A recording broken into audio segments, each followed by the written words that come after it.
Hi, this is Mitchell Morrison, and I will be walking you through the full build process of a Morrison acoustic guitar. So what you're looking at right now are billets of Amazon rosewood. Amazon rosewood grows in the Amazon. It grows in Brazil, but it also grows in the surrounding areas like Bolivia and Venezuela. And you can see it's actually very close in grain to Brazilian rosewood, which I have here. Brazilian rosewood has a long history with acoustic guitars and is highly prized for its acoustic properties. However, it is rarely used anymore because the harvest of it is highly monitored, as it has resided on the endangered species list of hardwoods since the mid-1960s. So once we've decided what the body of the guitar is going to be made out of, we start looking through our tops. Our tops we get directly from lumber companies out of Alaska and Canada, very close to where these trees actually grow and are harvested. So when picking between different spruces and cedars, we think about what we're shooting for in a guitar. As luthiers, we have excellent control of what the guitar will sound like, but knowing firsthand what different tone woods contribute to the sound of each guitar will make it all that much easier to make our goal. As far as this guitar is concerned, this is a really nice cedar top that I think I'm going to use for this particular guitar. So one of the reasons we buy our lumber in billets is because in the form of a billet, we can cut the wood a number of different ways.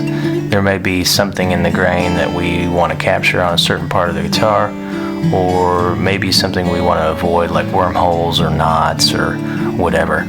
So right now we are cutting this billet into a sheet that is roughly 1/4 of an inch thick for the back of the guitar.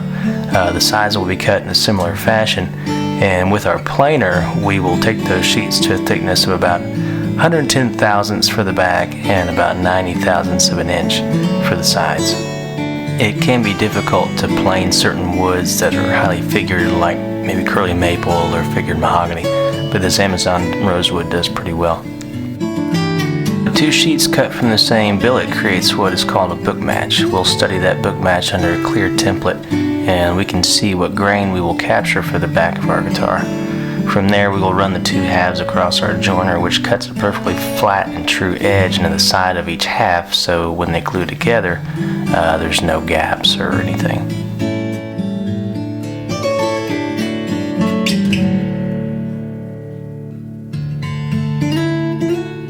A little bit of glue and those two halves will go into a jig that puts just enough force on the outer edges of the wood and presses the center firmly together. Once we've made sure the wood is seated correctly, we'll clamp it down to ensure that it doesn't move as it dries. And the same will get done for the top, and after letting the two dry overnight, we have the beginnings of our top and back for this guitar.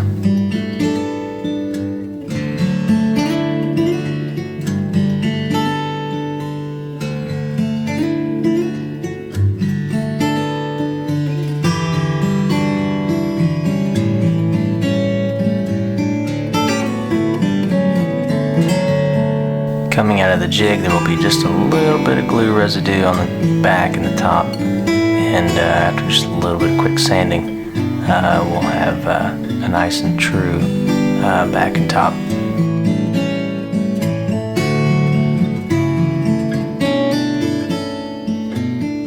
So using our clear template again, we are looking at the grain one last time, making sure we are avoiding anything we don't want, and we will trace the outline of our body profile, and for the top we will drill one hole that will index our center that we will use to cut our rosette pockets and our sound hole.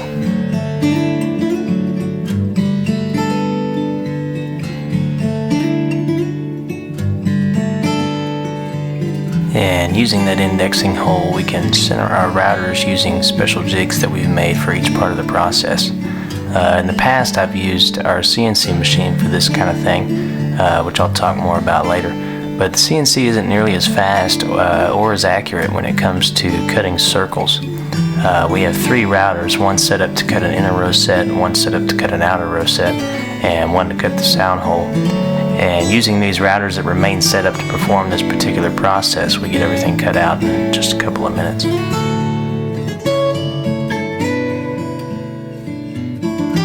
That outer rosette ring is usually just further decoration for the inner rosette.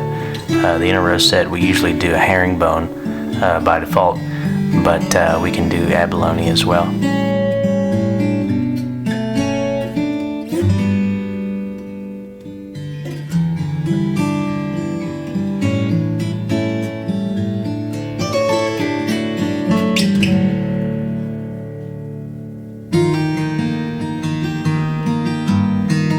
So this guitar we've decided we are going to use an abalone rosette.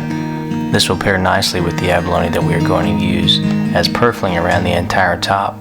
We don't normally make guitars that are quite so decorated with pearl, but given the rare tone woods we're working with on this particular guitar, we found it appropriate to give it this kind of treatment. The marquetry that we use for the rosette is already very close to its working dimension, but as you notice, it needs just a little bit of refining to fit in there just right. And we'll cut it to length once it's already in the pocket. And that particular part of the rosette gets covered up by the fingerboard, so we don't need to worry about it too much. A little bit of glue and sand it down a few hours later and it's ready to go. Our bracing that we use on all of our guitars is quarter-sawn Engelmann spruce. Engelmann spruce is lighter than Sitka spruce, and when we use it only where it's quarter-sawn, it gives us the strength that we want for the top, but with it being lighter than Sitka spruce, and especially Adirondack spruce, it takes very little influence from the strings to make the top move and vibrate. What makes wood so special for guitar tops, especially spruces and cedars, is that wood can be very strong in one direction and very flexible in another. Man has yet to create a material that will behave like that. So on a guitar top, when it's quarter sawn, virtually all of its strength is parallel to the direction of the guitar strings. 90 degrees perpendicular to that is all of its flexibility. So when we brace the guitar's top, we want to emphasize that phenomenon even more. So what the traditional X-brace does so well is just in front of the bridge we have the actual X-brace joint that supports the tension of the strings, and everywhere else we have smaller or scallop braces that maintain that flexibility while also allowing us as luthiers to refine the sound however we choose. So if a customer wants a very dark sounding guitar, we can start with certain tone woods that will get us halfway there, and when we carve the top we can relieve the braces or even position the braces appropriately to create more flexibility and produce more bass. If they should want a brighter guitar or a guitar with more snap and sustain, we can leave the braces stiffer in key areas to ensure that kind of performance. I do like to often remind folks though that there is no particular voodoo about certain tone woods. The acoustic properties of any tone wood can be explained by how it's cut, its density, and its weight.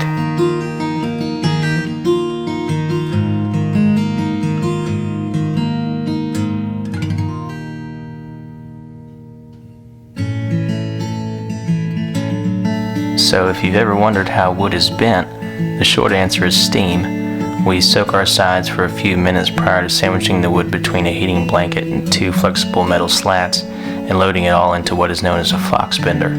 This is a special jig that essentially uses a pony screw to press the side into what will be the waist of our guitar, and two spring-loaded clamps will be rotated around the remainder of each side to form the upper and lower bouts of the instrument. Traditionally, this was done using a preheated steel iron where you could work the wood into that shape by hand. My grandfather actually did something similar to this by rigging up a blowtorch to blow it into a hollow steel pipe. Once that side is into place, we'll let it cook for just a few minutes and then we'll leave it there until it comes back down to room temperature. After we pull it out of the side bending mold, we'll bend the other side and place them both into a body mold where the neck block and tail block will be glued on, creating the side assembly. The side assembly will then get profiled on the top and the back to different radiuses. Kerf lining will be glued in place to create more glue surface for the top and back, and once the latter is glued into place, we have a complete acoustic chamber. And after just a little bit of squaring up, the body is ready for us to cut the channels for the binding and the purfling. This is generally where guitars begin to get expensive. We have a number of different binding packages that we will do. The simplest being the ABS plastic binding with just a little bit of laminated marquetry around the top. On this particular guitar we'll be doing what we call our SW package, which is curly maple body binding, fingerboard binding, and headstock binding. This will also include laminated purfling on the back and sides, and again on this guitar we'll be using abalone shell as our top purfling. Binding can be relatively painless or it can be more involved like this. One setback to using the wood binding is that it has to be steam bent much like the sides were. And a guitar with this much marquetry in purfling, it can take quite a while to work your way around the whole guitar.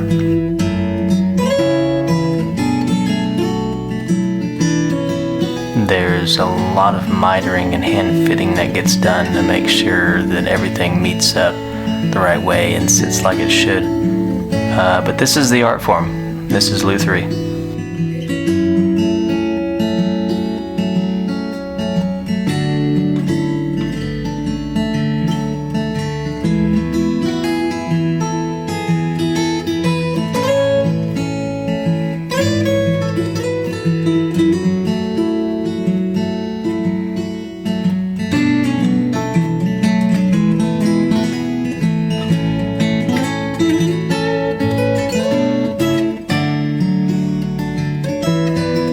Once I've worked my way around the whole guitar, I'll double check everything, make sure nothing has drifted or moved, and I'll leave it overnight to dry, and then I'll sand or scrape everything flush to where it all looks like it grew there.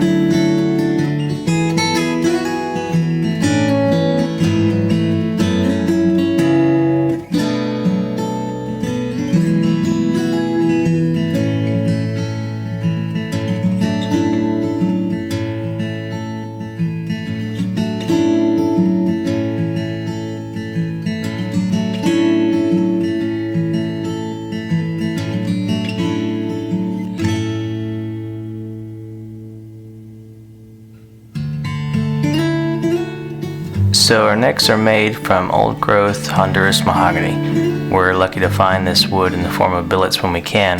And we do a two-piece neck. We cut each half from the same blank of mahogany, and this creates a neck that has opposing grain in the direction of the strings. And what this does is it not only creates a stiffer neck and arguably a much stronger neck, but also a neck that is going to react much slower to humidity and temperature changes. So our CNC, as you can see, is rather efficient at cutting the two halves of our neck blank, and from there we have a number of routers and jigs that help us turn our blank into a neck. So we'll glue those two halves together, and we have a couple of shapers in the shop. One of them will cut our truss rod pocket for us, and from there we will go ahead and glue on our peg head overlay. And once that is dried for a bit, we will use another jig that allows us to place our neck into another jig that will be our guide for drilling the holes for the tuning machines.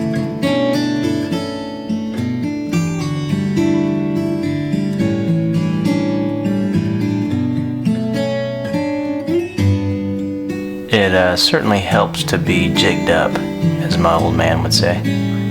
It does make things go a lot faster.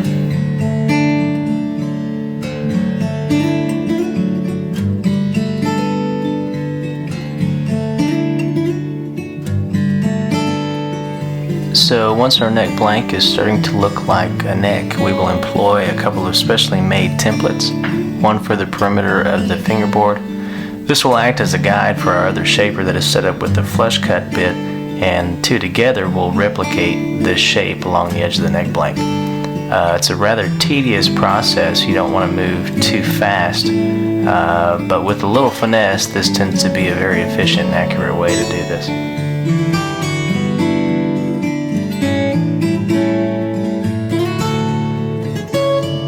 Just working little by little just to kind of cut off here and there, and I kind of do segregated passes. I don't try to go down the entire perimeter in one pass.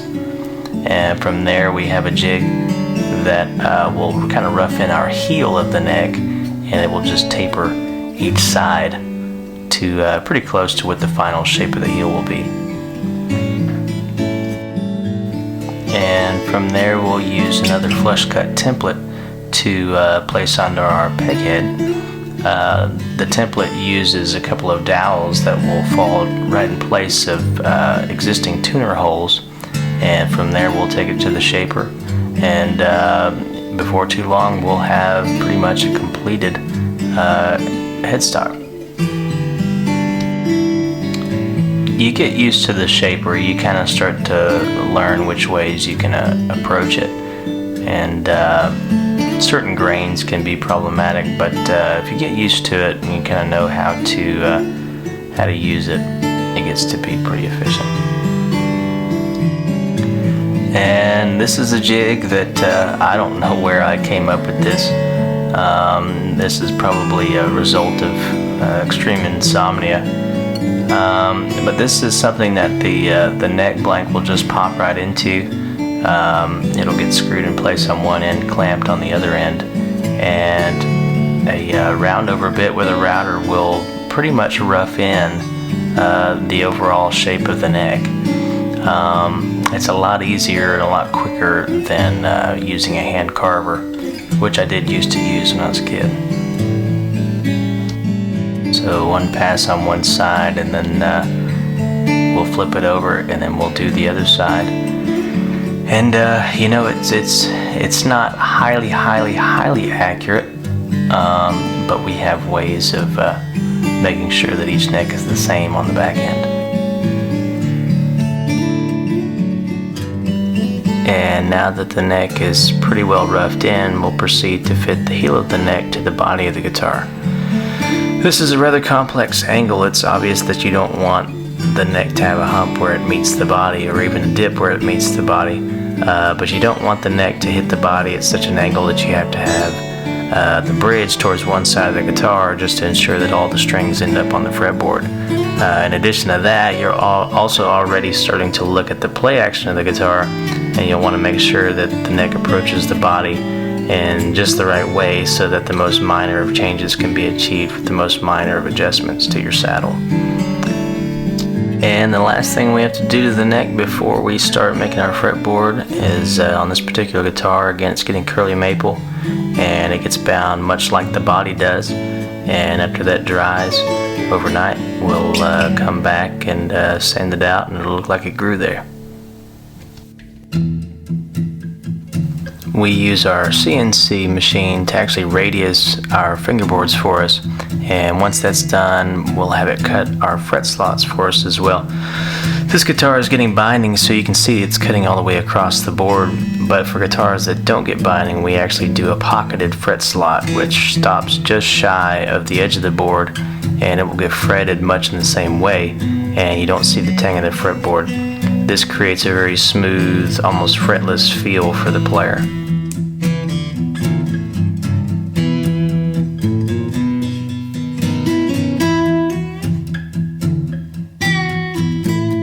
One by one, those frets will get cut to length, the tang will get trimmed off of the edge, and they will get seated with a hammer and ready for the fret press. And of course, our fret press uses a radius that actually matches the radius of the fingerboard, so we get a good even seating for the fret.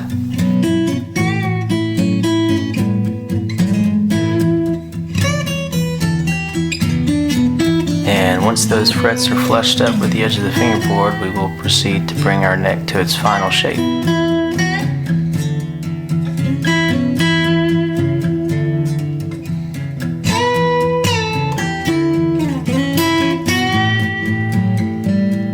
And as you can see in the bottom left corner here, we have a simple profile gauge that we will consistently check and then recheck our neck profile with as we work on it. And once we have our final shape, we will sand the neck and the body to 220 grit, and we will fill the grain as needed with the grain filler and seal the whole guitar with a wipe-on sealer. Beyond that, the only thing left to do before finish is to put on our headstock decal.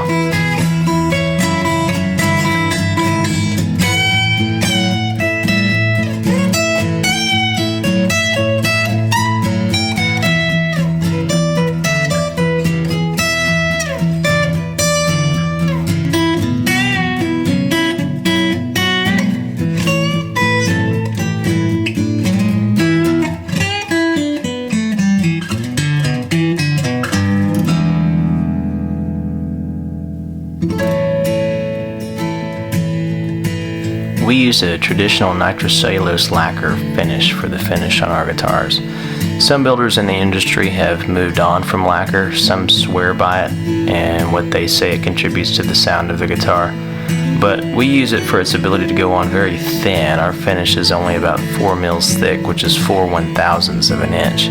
and being lacquer, it actually continues to shrink over time and becomes even thinner than that. The fact that the finish becomes so thin that you can almost see the grain in the wood, to me that adds to the overall luster of the guitar. Some guitars have a glass-like finish, but I personally like to be subtly reminded that it is made of wood after all. It's not a bar top or a car.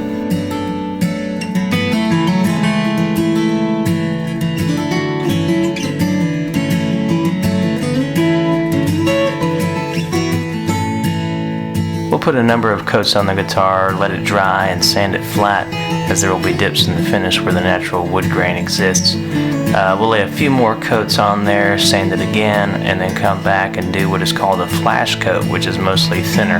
And what this does is it essentially melts the finish that is there and creates a very uniform and glossy top coat that at first glance almost doesn't even need any buffing or polishing. But we buff it out nonetheless, and it becomes glossier still. The buffing machine is another one of those tools you gotta have a lot of respect for. You can't go too fast, and patience is a virtue, pretty much.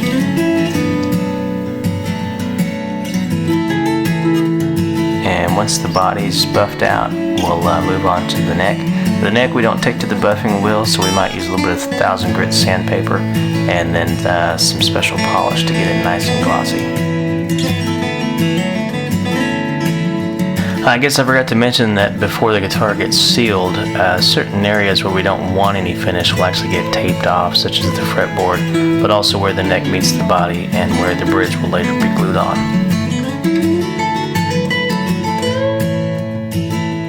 From here we will clean up the edge of the fretboard and dress the frets using a number of different files, some high grit sandpaper, and eventually steel wool.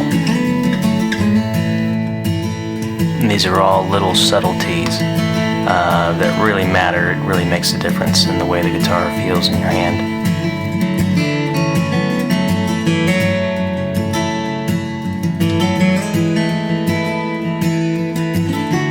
Just like the neck, we'll relieve the body of its taped off areas. Very carefully, we'll use a X-Acto knife to score the seam between that tape and the wood itself. We don't go too deep, and then we pull it off, and then that neck will be outfitted with a little bit of glue and glued and clamped, and the bridge will be glued and clamped as well.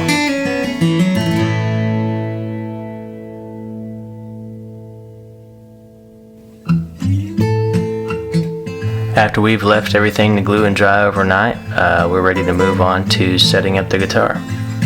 We use bone for our nuts and saddles. It just tools and dresses beautifully. We hand fit everything, as opposed to bigger companies that have their nuts and saddles casted with a synthetic material. They do that for the sake of time, which is fine, but we just do it the old-fashioned way.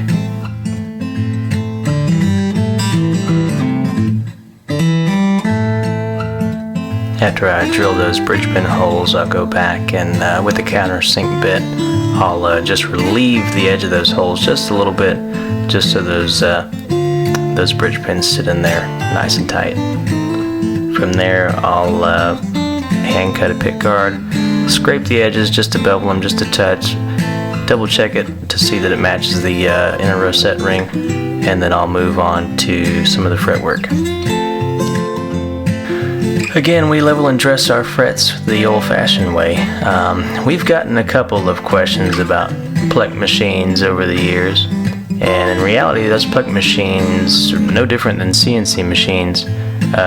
They can only do what somebody programs them to do. In other words, they can't do anything on their own. So if it can be programmed by an individual, then it can certainly be replicated by one. So if you ever have the luxury of picking up one of our guitars, you'll find the action is relatively low, and miraculously it can be played with no string buzz or fret issues.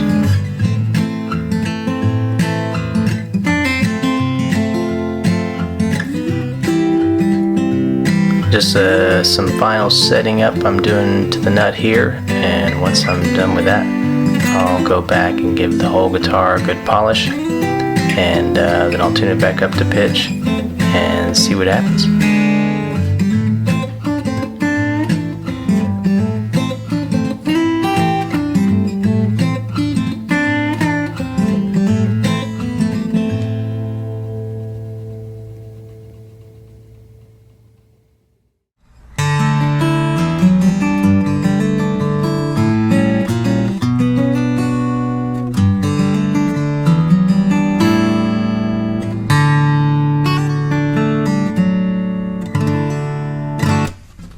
And this is it.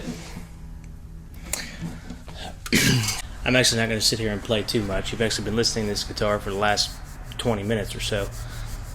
But what I would like to talk about is acoustic guitar pickups. First of all, tone is very subjective. And for many folks, the perfect guitar tone for an acoustic guitar plugged in is a never-ending search. I've installed hundreds of acoustic guitar pickups over the years. And there's a lot of them. Some of them are simple piezo units, some are preamplified piezo units, some are mic and transducer combinations, some are modeling pickups. But any time in my life that I've gone to either tweak a pickup or build one from scratch, I've asked myself, okay, what do I want it to do? The simple answer is I need it to pick up my performance. It would be great if it also sounded good. And some of that is in the hands of the player, but when it comes to pickups that we make for our guitars, we want the most accurate reproduction of the performance. So while there are some pickups that simply pick up what the top is doing through reproduction of the top vibrations by means of one or multiple piezo units placed around the top, there are other pickups that use piezo crystals under the saddle or even against the saddle, and sometimes from there's even preamps that will combine that transducer with a microphone that's inside the body. We use an undersaddle transducer into a simple single-stage preamplifier that has what a sound engineer would say has virtually no color at all. By that I mean whatever the pickup picks up, it reproduces. This is actually a stark difference from virtually all modern day pickups that have more sophisticated preamps that have compression circuits, tone stacks, large frequency curves, noise canceling circuits, digital modeling, heavy filtering, heavy enhancing. Our pickup doesn't have any of that. So while we're not the first to employ an undersaddle transducer, we may be among very few that have ever tried just letting that transducer do what it does, and that is turn physical vibration into an electronic impulse. There's so much stigma that surrounds piezo undersaddle pickups that it's almost become conventional wisdom that these units sound fake or quacky or sterile. And I can promise you, based on all the different pickups I've installed and personally used over many, many years, is that anything anyone doesn't like about piezo units, it's purely the preamp's fault. So again, our preamp simply amplifies what it gets from the undersaddle transducer, and that's it. It doesn't compress anything, it doesn't drive anything, it doesn't round anything off, it doesn't filter anything, it doesn't further pour into another circuit that makes it do this. It doesn't do any of that. And what's ingenious really about the transducer being under the saddle is that it picks up the direct vibrations from the strings through the saddle and the vibrations of the top through the bridge, but it's not open to the air. So it's not going to magnify sympathetic frequencies so much, which means it's going to be very resilient to feedback. Now, there are some folks that might think they want a pickup to reproduce what the top is doing or what's going on inside the body. The acoustic chamber itself, as a whole, is merely an amplifier for the strings themselves. And we as players manipulate what the guitar does through the strings. As a luthier, I can make a guitar that sustains evenly, responds evenly, has a nice full and balanced sound, and something that certainly doesn't impede what the strings are trying to do, and thus doesn't impede what the player's doing. So I don't want a pickup that's going to impede anything either. And additionally, I don't want it to add something that isn't there. Some pickups can be beneficial to certain types of playing styles, and that maybe they can refine a performance that needs refining. But if you're a player that wants to hear every little thing that you do through a guitar plugged in on stage, and you don't want it to feel like you're somehow hidden behind your guitar, then maybe one of our guitars should be your next guitar. Our pickups come standard in everything that we make, and while our guitars sound spectacular unplugged and play as good as anything, they pretty much sell themselves once people hear them plugged in. So I'm plugged into this Fishman right over my shoulder here. I'm going to play through the pickup a little bit, and I'm going to leave you for now. Again, I'm Mitchell Morrison with Morrison Guitar Shop, and come see us anytime.